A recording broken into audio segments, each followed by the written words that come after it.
So 2024 annual report recommendations. So Owen will now lead us in a discussion about finalizing the board's recommendations for program improvement that will be contained in the board's 2024 annual report.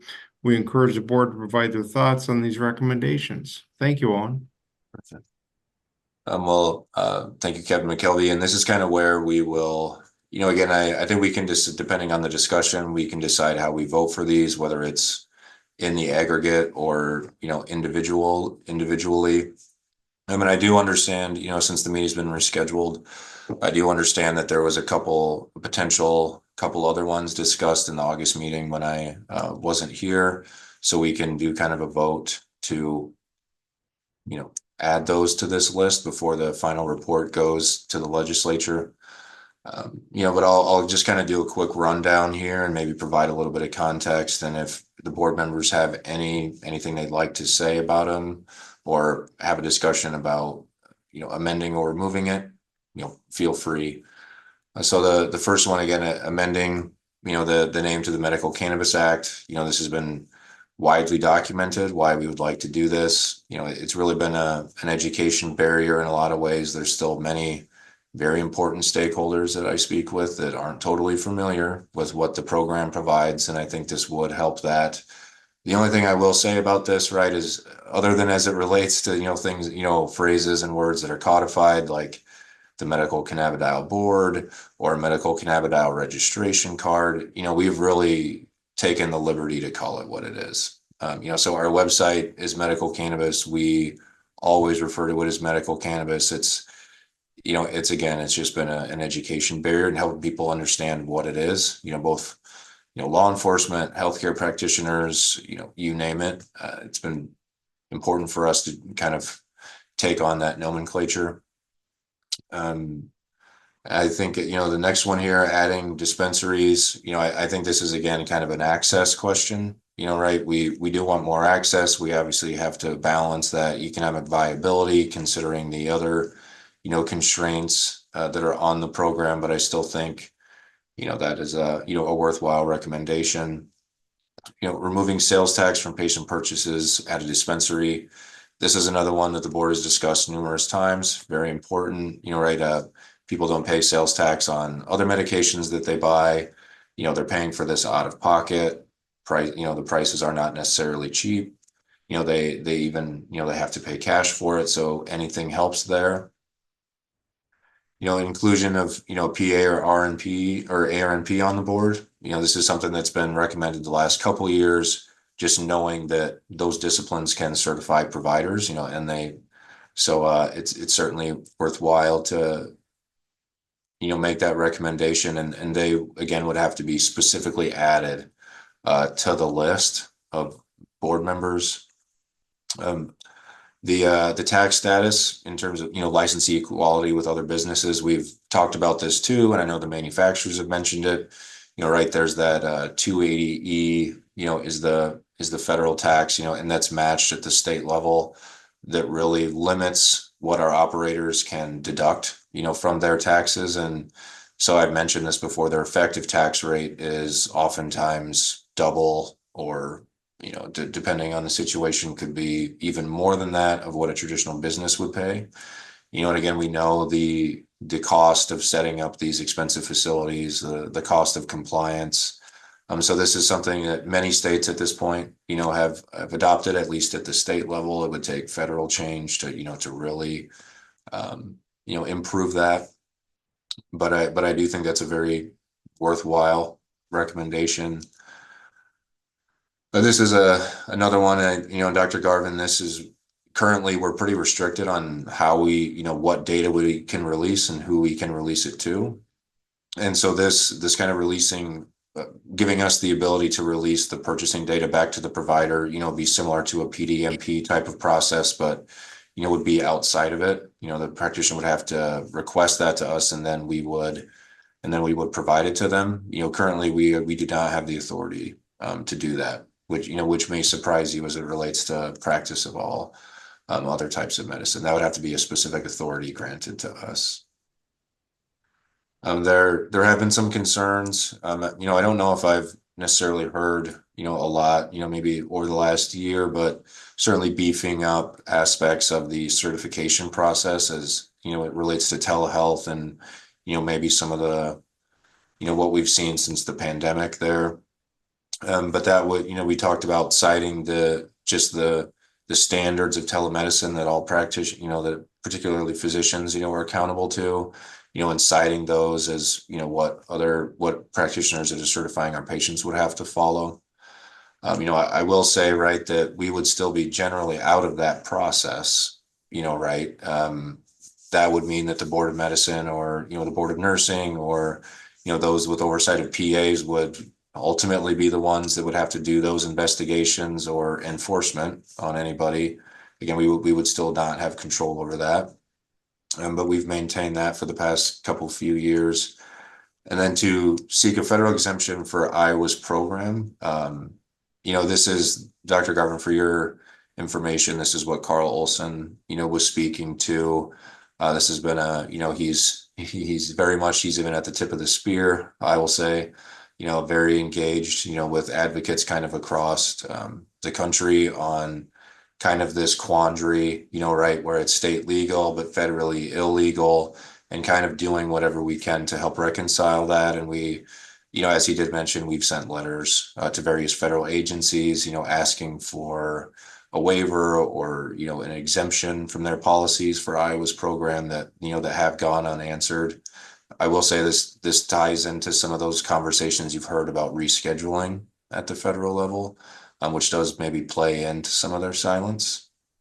But regardless, it's a recommendation that stood. So maybe I'll, spare my monologue, from there and just see if there's any comment or discussion about the recommendations as they currently are from the past. And then again, since 2021, these have been essentially the same recommendations. Oh, and item 7 about telemedicine. Yeah. Correct me if I'm wrong. I swear when I read through the Utah medical cannabis regulations, at one time it required an in-person visit to certify. Now maybe that changed with the pandemic. I'm not certain about that, but I know the wording is in the law. Do you have any insight into that? Do you know if that's the case or still the case? I mean, I do have a good relationship with the director there. I mean, they've even we've had a lot of discussions over the last years. They've adopted a Salesforce system like what we have. But I don't know the details on it. I do know that Utah is kind of known for having amongst the most robust, kind of process for practitioner involvement, and again, I did talk about, right, how practitioners in Iowa, right, they just certify the patient, and then ultimately the patient is who submits the materials. It's led by the patient after that. I believe that Utah has kind of a practitioner-led process where, again, they're very involved in the submission of materials and the renewal of the patient. I think they even have a 6-month term for their certification. But in terms of that in-person visit, I'd have to specifically look at it, Dr. Schreck. But I do know most states, again, it was a solution during the pandemic that I don't know how many states have walked it back or not. It would make medical cannabis a unique circumstance because you can do everything else with telemedicine anymore. I mean, I don't know of any restrictions on telemedicine in any area of medicine or any endeavor. Somebody please correct me if I'm wrong. So it would make it unique. I mean, you can, well, maybe narcotics. I'd have to look at that and see, but that's just one comment there. That might be a difficult thing to pass. Besides that one item, I don't see any of this being particularly partisan. I've been amazed myself how partisan cannabis is in the legislature, even though they've always cooperated with us and come to us for help and advice. When it comes to such things as recreational, it's right down the party line. I mean, it's amazing. It's virtually every single Republican opposes it. Every single Democrat advances it. Now that's kind of interesting. But with the program that we have, the limited program we have, they've been very helpful and interactive.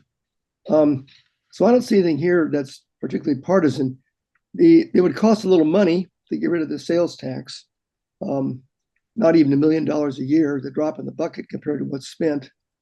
Are we actively going, when we make these recommendations, do we just write them up and send them out? Are we actively approaching or talking to or lobbying particular legislators? What's the communication between the department on these issues? How do you communicate with the legislature? So I will say, again, I think that, we've talked about that before, how, HHS does not, run or introduce, legislation. This is a mandate of statute, right, for the board to, make recommendations to the legislature for program improvement. But really we just, it gets put into the system where, the legislative staff and the legislators have access to it. Then really we respond to questions, as they arise. We don't go there and, again, it like our government relations team, it's not, something that they do where they're, pitching it or lobbying it, per se. It's, I think, something else that, if bills are introduced, right, and we're required to do, a fiscal note or do further analysis, a lot of times I will confirm in that, like, that this would be something related to the board's recommendations, or this would be something outside the board's recommendations, just for their awareness. But I think that's about the extent, I would say. I understand you're prohibited from going over to the rotunda and calling out legislators and lobbying them up against one of the pillars there. But does that restriction apply to us as a board? Could we as a board go to particular legislators, pigeonhole them and promote some of this legislation? I know we could do that as an individual. Yeah. Could the board itself send someone there to do that with the authority of the board to do so? I think it's a good question, Dr. Schreck. And as you mentioned, there's that weird gray area with whether you're representing the board or you're representing, yourself as a constituent. But I will talk with Nick Crawford, our government relations person appointed to us, about, again, just if there's anything you'd be running afoul of as a, speaking to the recommendations as a board member. And of course, we do have the recommendations. They're right here written down. Yeah. They just need to be promoted. Now, one of the reasons I'm interested in this is I spent 3 years in the rotunda. In fact, I'm a registered lobbyist over there, lobbying on a healthcare issue, breast density legislation, which was ultimately successful, one of the more interesting experiences of my life. And I have tremendous respect for our legislators. I didn't meet a single person over there that I didn't like and enjoy. And even when they disagreed with me, they're very interactive people. And of course, that's why they're there. That's how you get elected. You got to be an interactive, enjoyable person to win an election. So the point is that they're there. They're willing to talk. What I would suggest, if you'd look into it and see if it's allowed, is that we as a board actively pursue legislators to enact these recommendations. We'd have to find legislators that would cooperate, both House and Senate. That's not hard to do, to find them. Getting them to cooperate, I think, would be much easier if you go there as a representative of the board trying to enhance these specific recommendations. If you could legally check that out and see if we could do that, I think that would be worthwhile. We could go as one individual could go do it. We could go as a team.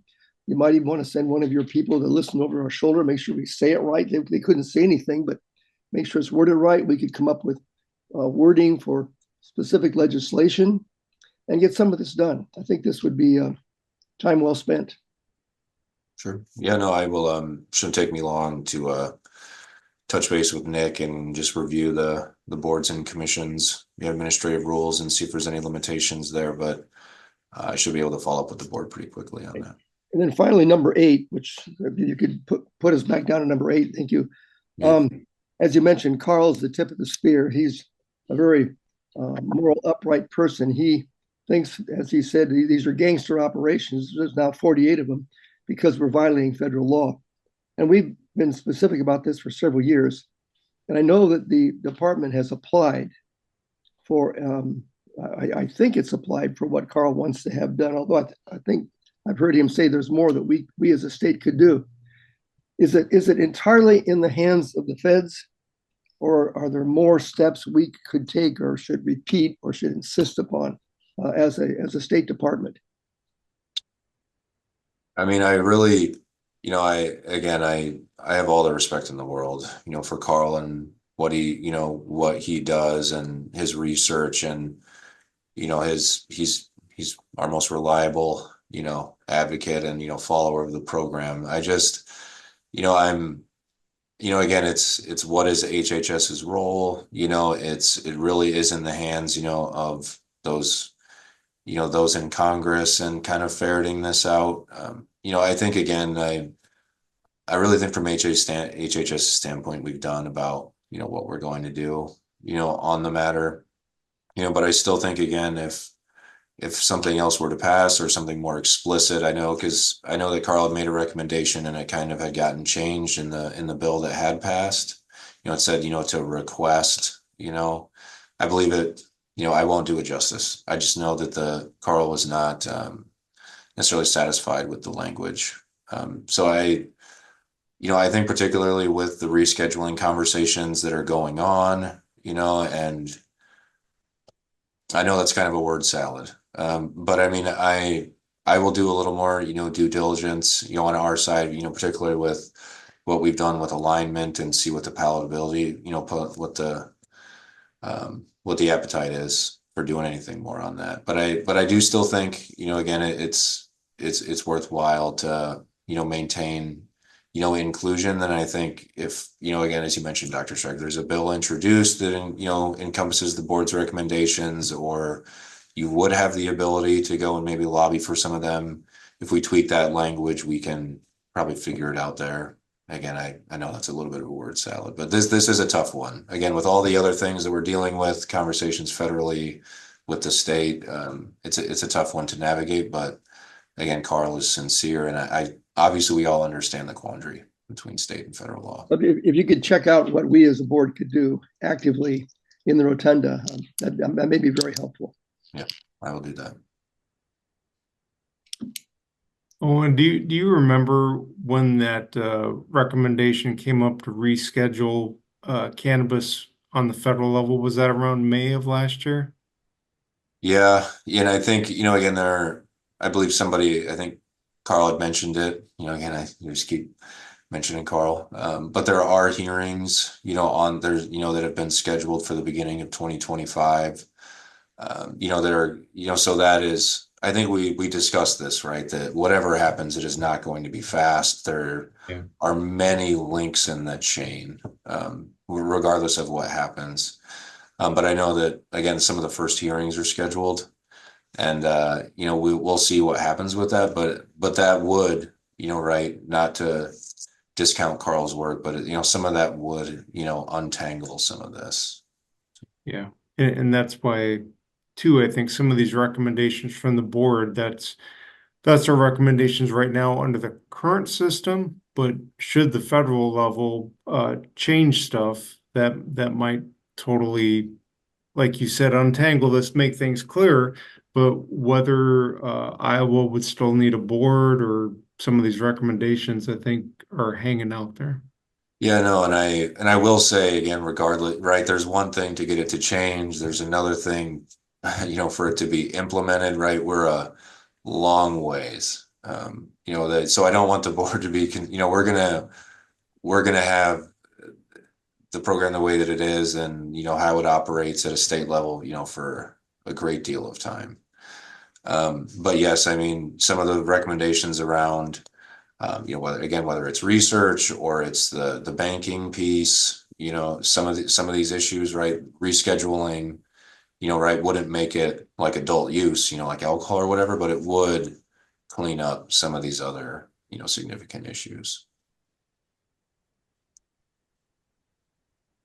Oh, and I'd like to just bring up a couple of points, not really a question. First off, number 6, there's an old saying that if a provider has been asked once, they've got experience with it. If they've been asked twice, they've seen it time and again. And if they've heard it 3 times, they've had it over and over and over.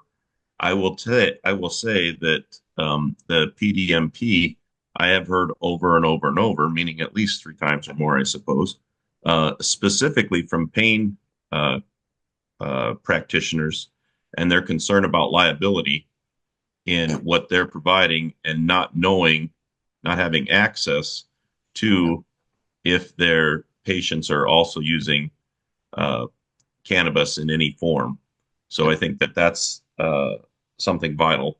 And the other thing that I wanted to bring up was I think it's number 3, and this is a minor point. That was the tax. This is a minor point, but still nonetheless a significant point for the patients, the society in general. And that is, as you mentioned, the cost of these products. Yeah.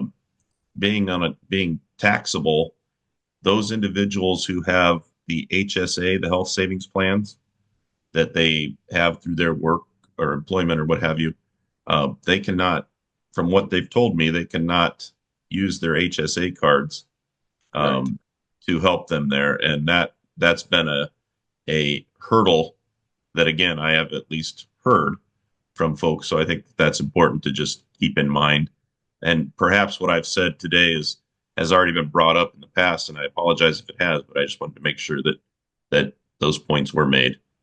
Yeah, no, it's a big issue, Dr. Gart, just with, again, it's not only that it's not covered by insurance or some of these other means they may have through their employer, but a lot of times, again, they can't even use a credit card or a debit card. They literally have to pay in cash. And, sometimes it's, I feel like that does say, the patients really do, are serious about using the program when they have to jump through, all these various hoops. And absolutely, I think that's definitely a big hole on, us being able to provide purchasing data back to the provider. I mean, I think that's just, that would make sense to anybody.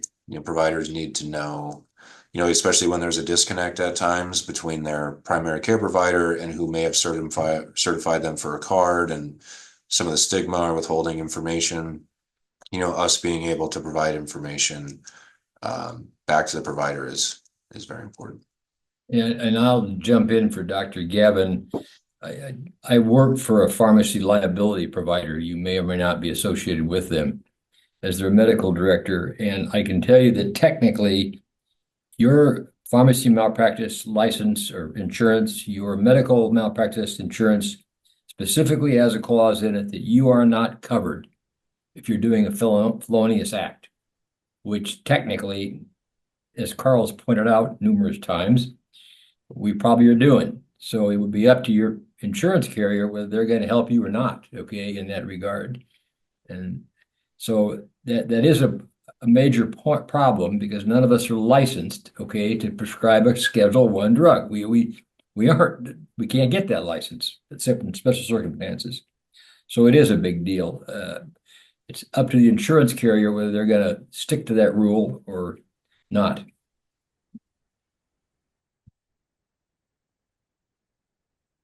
Any other comments on, any of the items before I kind of, start to square it away and we vote a little bit? So I do maybe, do want to ask if, based on Dr. Schreck's comments, was that just for discussion, or, Dr. Schreck, were you wanting a motion? No, I'm particularly interested in the in-person requirement. Yeah, that's what I meant. Do you want? I think that would be almost a huge lump to get over, because it would make it's sort of like what we just did with breast cancer, where now insurers are required, not all of them, but most of them are required to pay for an MRI scan to follow up on it. And also there's no patient component. The copay is covered. So breast cancer is now a disease like no other. And in terms of the insurance world, most people don't realize that, but we just passed a law in Iowa requiring insurers to cover every little penny it takes to investigate a breast lump. But this would make it, I think, a unique disease, or unique area of medicine to insist on that. So no, that's mainly just was curious if you knew the Utah law was still in effect. Sounds So I'll good. drop that issue. Sounds good. And then I do know from the minutes from the last meeting that you were toying around with the idea of proposing that a patient be on the board. I just wanted to ask about that, if there was any, again, appetite for a motion to do that, or if that was more of a discussion item.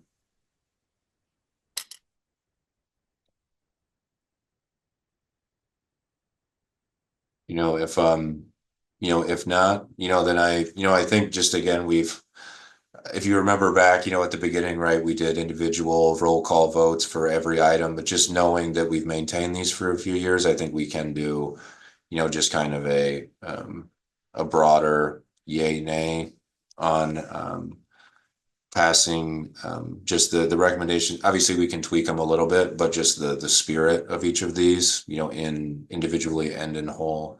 I think, Captain McKelvey, if you would want to entertain or put forth a motion to approve the recommendations. I move that we approve the recommendations in whole. Okay, sounds good. Okay, is there a second? Second, Okay, so Dr. Schreck with the second. Is there any further discussion before we take the vote? Okay, all in favor of passing this as written, say aye. Aye. Aye. Any opposed? Say nay. Okay, Owen, you've got your motion there.